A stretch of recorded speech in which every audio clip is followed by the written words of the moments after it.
Danny Glover, you just took perhaps the longest continuous flight in the world from New York to Johannesburg. Yeah. Why are you here? Well, I'm here to accompany my friend, President Aristide, home back to Haiti. I'm here on behalf of his family and himself. He's a very close friend of mine. And not only that, he has been issued permission by the Haitian government to come home. He has the right to return home, and I'm here to accompany him home. The State Department has issued essentially a warning that says the Aristide should not be coming home before the election. What is your response? Well, first of all, President Aristide, the State Department has said essentially that President Aristide left voluntarily from Haiti 7 years ago. He did not leave voluntarily. We all know that. History recounts that, what happened. And the fact that also that he is going home to be of assistance in the rebuilding of Haiti. His plans to be involved in building educational institutions and hospitals, etc., is an indication that he is there to be a part of the renewal and rebuilding of Haiti. And certainly the State Department has its own reasons for not having him back at all, because this is the first time President Aristide would have been in the hemisphere since he was deposed 7 years ago. But he is coming back to be with his people. He's coming back home with his family. So I'm here to be a part of that journey with him.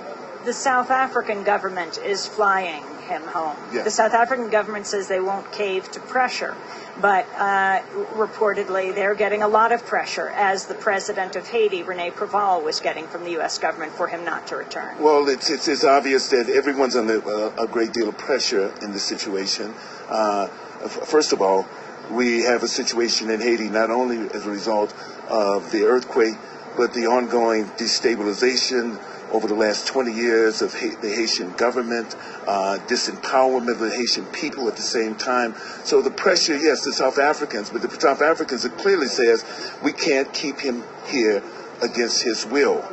And he has had permission to come home. And certainly I think we should focus on the work that he intends to do, the work that he wants to do in the reconstruction of Haiti. Danny Glover has just gone inside to meet the delegation that will accompany the Aristides back to Haiti. He's meeting Ira Kurzban, the Aristides lawyer. I want to ask him one last question. Danny, quick question, and that is, you're dealing not with the Bush administration, but with the Obama administration in putting this pressure on the Aristides not to return home. Well, that's the disappointing aspect of that. We elected a president on the idea of a change that we could see, a change that we could believe in, and certainly it seems as if the Bush policy of keeping Aristide away from the Haitian people, keeping him out of the country, out of the region, is still in force, and that's really disheartening. And so as many of us have done over the last, sign on to letters, that we've signed letters directly to the president asking for Aristide's return, making it possible for his return. We know, and let's not pretend that we don't know, that the U.S. plays a great deal, plays a large part in determining what happens and how they place pressure on not only the South African government, but the Haitian government and all the other governments in the region itself. And certainly we know that, and it's certainly unfortunate as we look at the election itself, and all the information on this election that's passed. The first round of election suggests that the election was not a valid.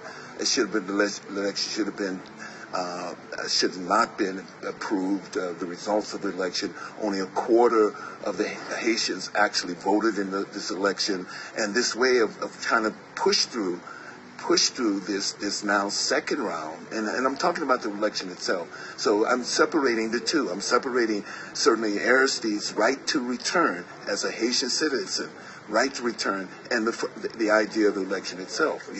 So it seems as if there's some sort of something's afoot with relationship to how people envision the new Haiti.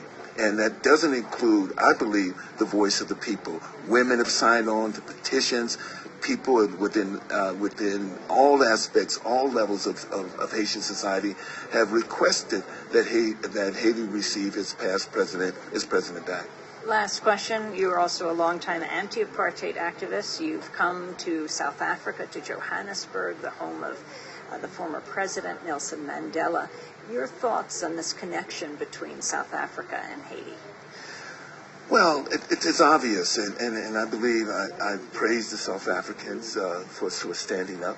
The South Africans have a long history of resistance against injustice, and certainly as we move into the 21st century, we would hope that the South African realize that their legacy is a legacy that still is an important legacy for all those people who are struggling around the world, whether it's people in Cairo, whether they're in Bahrain, whether they're in Libya, the legacy of South Africa. And not only the international role that people played in South Africa's eventual liberation is an important standard. They hope they have something to hold up to all of us. Thank you very much, Danny Glover. Okay, thank you.